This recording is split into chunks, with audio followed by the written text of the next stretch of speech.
Clarity ಬರ್ತಾ ಉಂಟು. ನಾನು ಯಾವ ಥರದ ಜಾಬ್ ಇರ್ತದೆ ಅಂತ.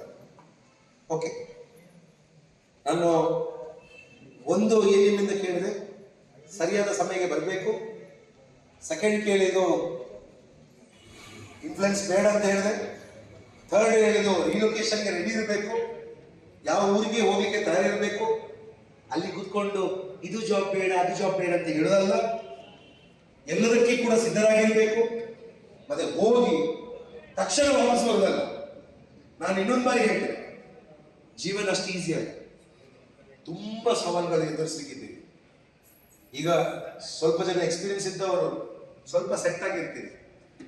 ಕೆಲವು ನಾನ್ ಎಕ್ಸ್ಪೀರಿಯನ್ಸ್ ಏನೇನು ಹೇಳಿದ್ರೆ ಎಲ್ಲರೂ ಕೂಡ ನಮ್ಗೆ ಸಿಲ್ವರ್ ಪ್ಲಾಟರ್ ಅಲ್ಲಿ ನಮ್ಮನ್ನು ಒಳಗೆ ಕಂಪನಿ ಒಳಗೆ ತಗೊಳ್ತಾರೆ ಅಂತ. ಕಂಪನಿಯಲ್ಲಿ ಏನೇನು ನೋಡ್ಲಿಕ್ಕಿದ್ದೀರಿ ನೀವು?